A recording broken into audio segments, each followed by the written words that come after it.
Andrew, firstly, tell us physically what sort of shape you're in. Um, yeah, I've definitely seen better days. My jaw's quite sore, my lips quite sore, and my teeth are quite sore as well. So I've been given some advice and medication from the doctors at Freo and some surgeons and dentists that have tried to keep my mouth in control and keep the pain bearable. And at the moment it's been bearable, and I'm on a fair bit of medication. I've got alarms set so that I just take them. Got to stay on top of that, and it keeps the throbbing down. So your 4 teeth came out, was it? So 3 at the bottom were almost knocked completely out. 1 at the top was moved slightly, and then another one that didn't actually get moved still wasn't responsive in the dental testing. There's 5 teeth altogether that are a slim chance of being viable in a few months, and only really time will tell. But the initial tests have shown that they're not responding. So it is quite an individual thing, teeth. So I've been told that my teeth could go black, tomorrow. They could go black in 3 years, but at the moment it's a bit of a waiting game, but they haven't really responded. So they're all back in the right place. The nerves are a little bit of work to do. It's an individual thing, but it's a pretty important thing too, isn't it? And it's part of who you are and your appearance. So on that score, that's probably a bit worrying. Yeah, it is definitely a little bit worrying. The main focus was to get the bone in the jaw back aligned. So the main focus of the surgeon wasn't whether my teeth lived or died. It was making sure that the bone in the jaw was aligned again, and that was the main focus going in, and that is what the scans have showed we've achieved. So that's the main thing, and if my teeth are alright, that's a bonus. And if we have to do ongoing work, then we'll have to go through that. So it could mean eventually, if the teeth don't take or if they don't hang on, it may mean implants or... We've discussed the possibility of implants. Because the teeth never fell out fully, we don't have to do implants. We can have root canal treatment, and then from there hope that they respond better and do a bit of whitening if it gets a bit discoloured. But it's definitely it's a likely possibility. However, the fact that they didn't fall out completely is positive. And are you in pain? Yeah, it is. There's a fair bit of pain. Sleeping isn't easy. Eating is a massive challenge. And then mentally there's a fair bit going on as well. So, but I'm surrounding myself with the right people, and the club has been amazing, and my family's been amazing, my girlfriend's been amazing, and I'm just trying to stay on top of things. And there's pain, and it's going to be lasting for a while. And as best you can, Andrew, I'm sure it's not easy, but that mental anguish, can you describe that to us? It's challenging to put it into words. It's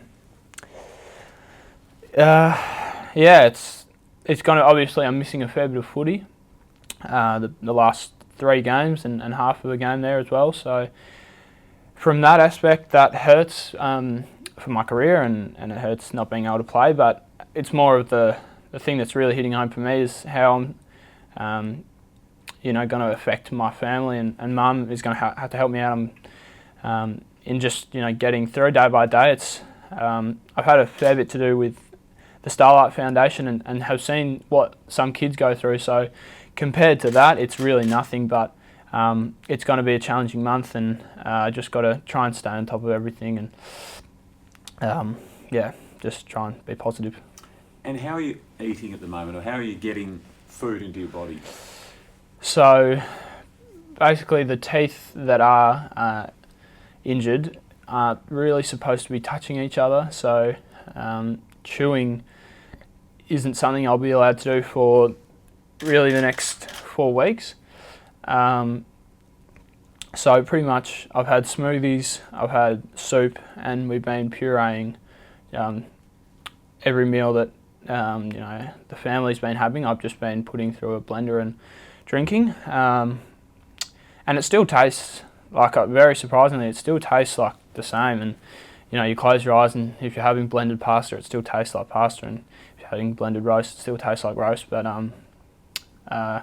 it can be challenging. I've had some people laugh when I'm drinking my food, but it's just something that I'm going to have to deal with for the month, and hopefully no longer than that. Can't be much fun though.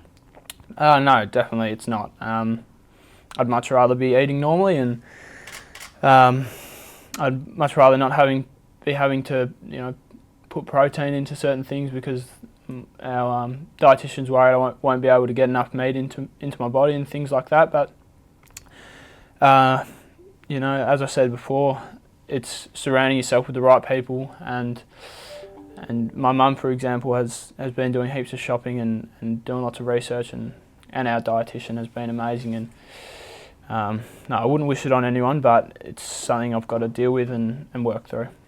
So we can go back to Sunday, Andrew, and halfway through that third quarter.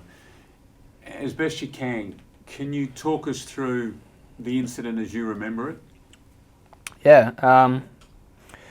So it was on the wing in the third quarter, and I know Andrew Gaff had been pretty influential in the game. He'd had a fair few touches. I remember, he was really dominating the game, I guess. And at one point, I was moved on to the wing, and he was playing on the wing, so he was my direct opponent for 3 or 4 minutes up until the incident. And I was just checking him, as we call it, and that's just trying to not let an opponent goal side of you. And so I checked him once or twice, and got a little, I don't know how to describe it, just a little hit to the upper chest, sort of neck area, and no free kick or anything was paid. And so kept checking. I think West Coast did a little kick to the pocket, and we're on the wing, and I doing what I thought was my job for the team and my role at the time, which was to not let Andrew Gaff goal side of me. And then I wasn't expecting a hit. I definitely wasn't expecting anything to the face, and from there it was all sort of a bit of a blur, because I remember falling down and feeling my teeth rubbing up against my tongue in a position that it hadn't been before. And I remember talking to the physio and saying something's not right, and then I remember talking to the doctor and saying, how long's this injury going to be, and will I be all right to play, next week? And I feel like the reaction of everyone who saw my mouth at the time sort of told me how serious it was, and there was so much adrenaline going through me at the time that I didn't really feel much. I just was shocked and stunned. And then, everyone's reaction was they couldn't really believe their eyes. And from there it was a tough 24 hours. But the next morning, or later the next day, my teeth were back into position, and my bone was realigned, and my lip was stitched up. So it was a tough night, and it was a tough day, but on the road to recovery now. Did you know what had happened? I didn't really understand why it had happened, and I knew that I'd been hit off the ball in the face, and that there was some damage to my face, and that it hurt, and there was blood, and I knew that there would be a fair bit of nothing good to come out of the incident, and I knew there'd be a long process for me, and I knew that it would be a tough process for Andrew Gaff to sort of come to terms with what he'd done. But I was shocked. Just I didn't expect it. I've never had something like this happen to me, and if it were to ever happen, I wouldn't have imagined that it would happen in the way it did, almost in an unprovoked sort of manner. There wasn't much malice, anger between the two of us leading up to it. It was sort of a standalone incident, and that's what sort of rattled me the most. Was there was no anger between the two of us in the lead up. There was no anger between the two of us. You know, even while I was checking, I was quite exhausted. It wasn't a ridiculously physical, movement from my end. And then I was really stunned. You said Ross Lyon was one of those people waiting for you. Yes, Ross has been, along with the whole Fremantle Football Club, has been amazing. Post surgery, he was waiting, midnight, waiting for me with my family, and he came down at three quarter time to just give me a hug. And he's someone that throughout my whole career has shown genuine care to all of his players, and I sent him a text the other day that I really can't thank him enough, and I wouldn't have expected it out of a coach. But he just goes above and beyond. That's just what he does. You didn't expect him to come and see you at three-quarter time, or to be waiting for you at midnight, or both? A bit of both. He had a game to, he had a team to address. He would have had 1,000 things going through his head. It was a derby. There's so much going on. So for him to take a detour to come see me, and just to sort of make sure I'm all right before doing anything else, just shows that even though it is a game, there's people that can get hurt, and he was just wanting to make me feel better. So that was that, and then to see him sitting there, I don't even know how he knew what time I'd be out. He'd probably, to be honest, been waiting there for a few hours. So it just shows the character that he is, and he's a legend. And that hug must have been very special.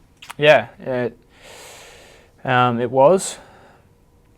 Did you get emotional then? Well, it was straight after the incident, so I was in quite a bit of pain, but the look on his face, it was hard to, similar to watching Mum's reaction, it was hard to see his reaction, and he's put so much time into me, and he's worked so closely with me this year to see my season sort of end like that. It would have been hard for him to watch. And was he shocked? Was he upset? He was a combination of everything, really. He was shocked, upset, didn't really know what to do with himself. He was he just sort of embraced me and said I'll be all right, and the whole club's behind me. So, to be honest, I don't know what was running through his head. I'm sure a number of things. But at the forefront of that was how I was feeling, and that is, to me, that's quite amazing from a coach. There's been a lot said about Fremantle in the time that you've been here, not because you've been here, but there's been a bit going on, let's say. As a young player at this AFL club, what is Fremantle to you? What is the Fremantle Footy Club to you? Fremantle Footy Club is family. Coming over to Western Australia, I thought that I'd have a footy club to deal with, and then I have my family, extended family over here, and it's all merged into one, really.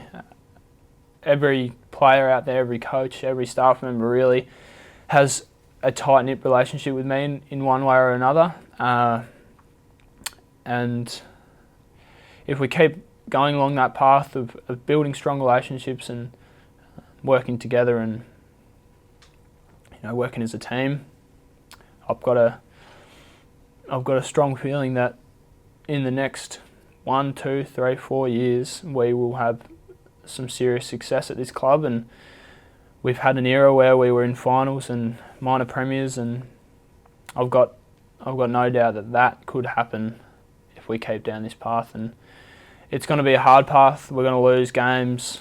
It's going to be tough, but some of the signs I've seen show that we're a real brotherhood, and we're going to be all right. Just finally, you've had a lot of support and a lot of people contacting the club. I'm sure a lot of people have contacted you, and a lot of members and supporters of Fremantle, but in fact football supporters generally around the country with a lot of well wishes. What might you like to say to them? Yeah, I can't emphasise enough how the support I've received since the incident has helped me get through it. Like you said, not only from family, friends, Fremantle Footy Club, but also AFL supporters, the Australian community in general, have been amazingly supportive, strong, helpful. I've been getting letters, I've been getting emails, I've been getting messages. People that don't even, might not even follow the sport, just want to make sure that I'm all right, and that really has helped me. It's helped me more than the medication has. It's. I know I said on Instagram it's putting a smile on my face, but it really does warm my heart that so many people care for me, and I just hope that together as a community we can rally together and hopefully something like this never happens again. But yeah, I can't thank everyone enough. Well, you've handled yourself very well, mate, in a very tricky situation and difficult circumstances. A speedy recovery and roll on round 1 2019, huh? I bet you can't wait. Yeah, fingers crossed. Thanks very much, Basil. Yeah, good luck, mate.